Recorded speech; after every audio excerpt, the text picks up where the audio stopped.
I've never had an oyster in my life. I'm scared. I'm honestly scared. Believe me when I tell you it's delicious. Okay. Oh my God, that's fantastic. So good. We're not doing a review show here. These are the best restaurants in Cape Town. And there's that word. Provenance. Provenance. Explain that for everyone, but Okay. also for me again. The texture is so weird for me. Why is this one orange? I'm not going to let you off the hook. Okay, awesome. We are in Harrington Street. We're about to go and have a wonderful meal at Seebamboes, which is just above Galjoen. Russell, what's the deal with Seebamboes? Seebamboes is a little extension of the Belly of the Beast and Galjoen restaurants, which are part of the uplift of the Harrington Street precinct. Fantastic little restaurant. It's elevated surf and turf, representing the kind of maritime ingredients of the West Coast. Great. Can't wait to eat lunch there. Yeah, let's do it. Yeah.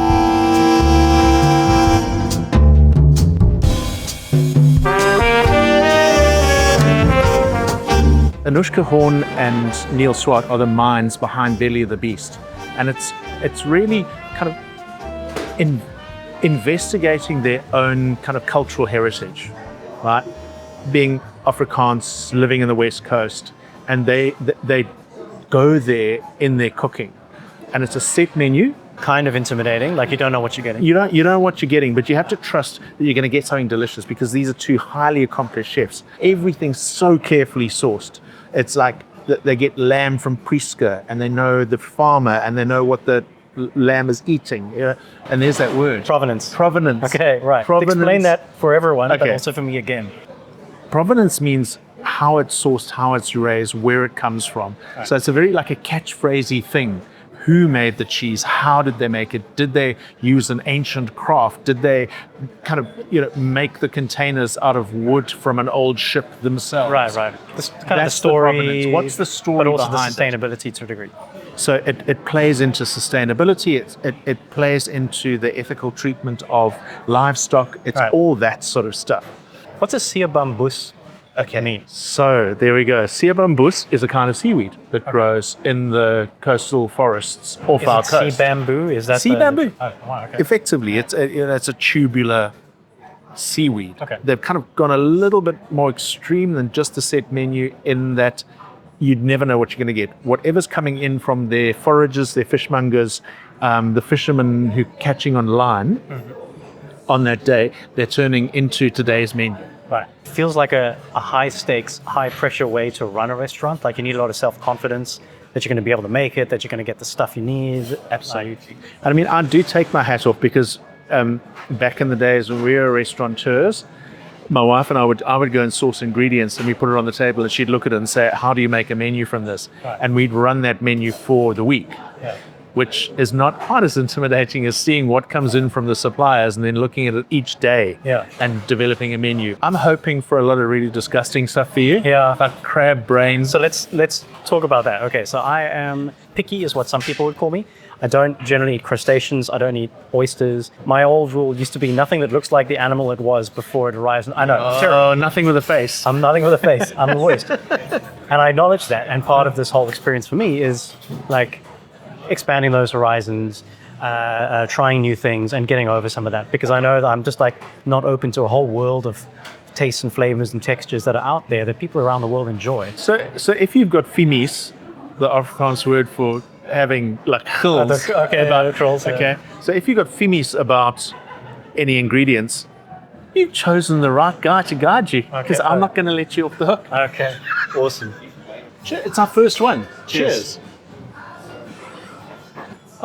Hello. Good afternoon. Right, so we're starting off with your snacks for this afternoon. Fresh Saldanha Bay oyster, a watermelon granita and samphire, the smoked snoek pâté with pork crackling, grapes and micro mustard leaves. And then last we have our Klipbombaers chips.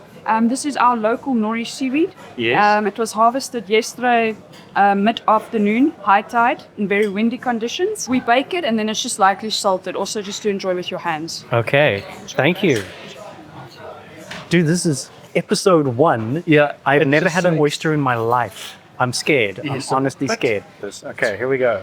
Let's see you first. 1 or 2 chews.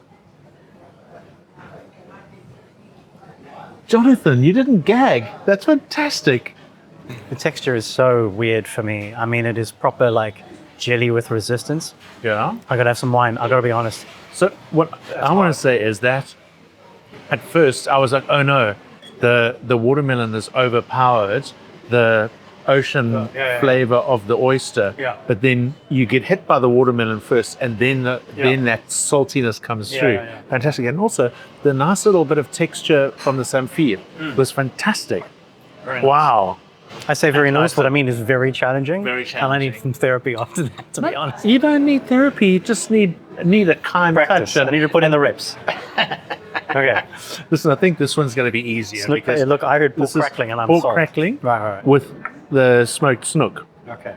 I think that's going to be a lot less challenging. See if I don't destroy this. I'm going to watch you first. Oh, one go. Well done. Oh my God. Oh.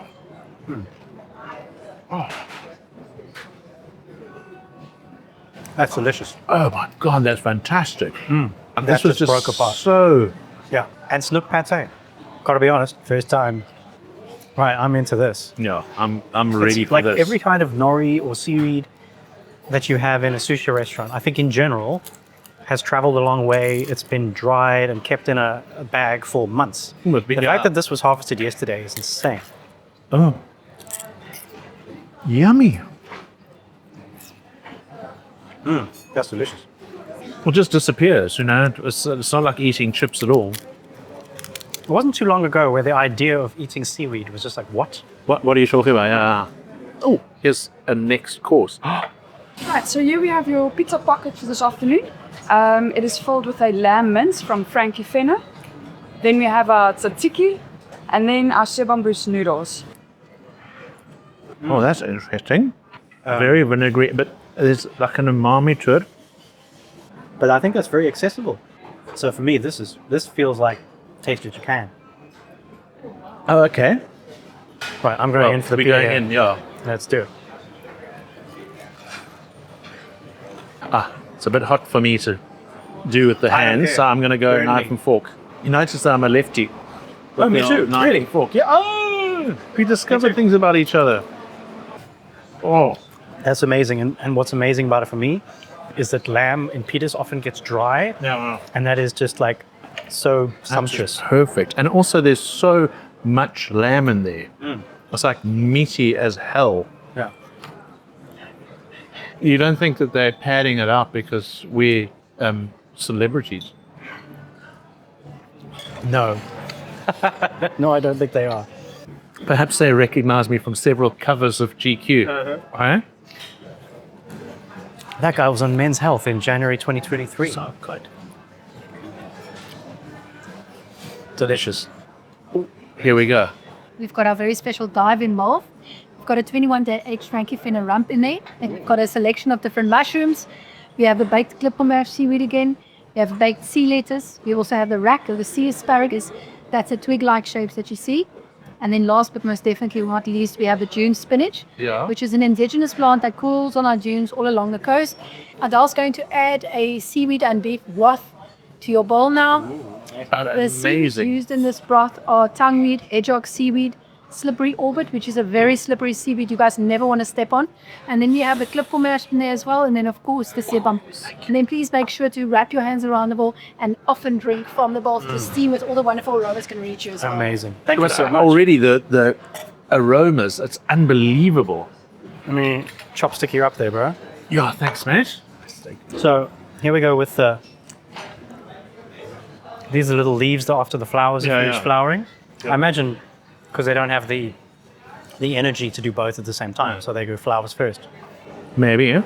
But this is that, the Dune spinach is what we were talking about earlier, that when you see it, it looks like it's got the dew on it. Yeah. Those little glistening things on the... It's like a little. It smells like a little a seafood ramen without the noodles. Well, exactly. So that broth is the there. broth. Yeah. Delicious, eh? Chef, I just wanted to ask you, this little mushroomy thing here, there's a sweetness to it. What have you done to that? So we poach it with olive oil and a little bit of lost confit. Mosconfait. Translate. Mosconfait is the Jam, moss to jam from grape must. Oh, because when I tasted that sweetness, It's the sweetness, so because nice. that's also what you like paint on moss forlikies, and that's okay. It's delicious, and the whole aroma coming out of this bowl is incredible. Thank you so much. This partnership is I like it so working. far. I'm on board and sold. That was just delightful. Delightful. Wow. Yeah. Whoa. Oh my goodness! It's part 2 of John's Awakening. Yes. Mussels. Mussels. Squid ink tagliatelle, steamed mussels. We have yellowtail that we cook in our gosni. The fresh Heirloom tomato salad. Okay. Some red pickle onions and chive oil. And then our flatbread bianco. As it comes out in the gosni, we brush it with an extra virgin olive oil and we dust it with wild garlic. Fantastic. And what are these little So that flowers is on our, there? Micro popcorn shoots, so mealie and mussel. Oh, And they're wow. actually deliciously sweet. I'm very You'll intimidated. come I've got to say, this is 1, 2, 3 sets of mussels. Believe me when I tell you it's delicious. Okay. Here we go. I'm doing this for you. Yeah. Slightly sweet, slightly salty, tremendously delicious. That's so much not better than the gagging. oyster. Oh, I mean, that's okay. I can do that. I survived the mussel, everyone. Heirloom tomatoes. That's just the bomb. And I'm going to dip this bread into this dressing because that's fantastic. Fantastic. I can't speak to wine pairings. Yeah. Like this works with that or doesn't. But every wine we've had has been just delicious. I mean, you're talking to someone who grew up and all I knew about wine was grosser. No. Yeah.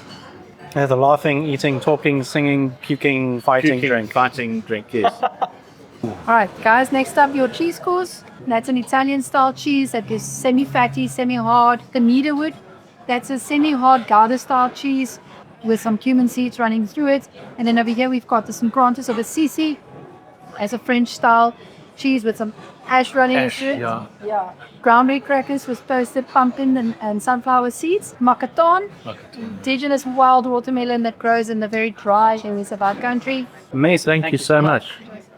This is such an education. It's Makatan. fantastic. What is that? I've never heard of that in my life. So there's this thing, it's a very South African thing called melon and ginger jam. Right. And it's a preserve where you get these little like blocks of a melon-like thing, and it's from the Macatan melons. Okay. Blocking the food here, so let's show the people. Show the people what they can came eat for. this. Exactly. And there's a sweetness and a crunch to that. But I want to tell you that Valnori, I did a book on South African cheeses, which featured, I think it was 18 artisanal producers, and Valnori was one of them. I went up to Joburg and photographed them with their goats. All terribly fantastic. Okay, Macatan, come to my face. Oh, it's very crunchy. Lovely. So let's talk about a set menu, which I think on this menu we are looking at 1, 2, 3, 4, 5, 6, and then there's a tea or coffee that we're going to skip because we've got to go. Six courses. Yeah. Yeah, so it's a 6-course. Especially in the world of like the fine dining restaurants, there is this perception that like tiny bites not going to be enough. I'm full. I've never experienced that, hey? Yeah, no. You always full at the end of that meal, both because you eat it slower, because it's richer food. There's variety, I imagine, probably works into it. But I am proper full. I'm proper full. I'm not sure about the You shut your filthy mouth. You're going to eat that ice cream sandwich and you'll like it. ice cream sandwich. Right, last but not least, we have your ice cream sandwich today. So this is a choc chip cookie with a seaweed ice cream, and then we roll it in roasted macadamia. So we've used sea lettuce for this ice cream. Okay. We bake it and then we crush it again and then we work it into our custard base. So.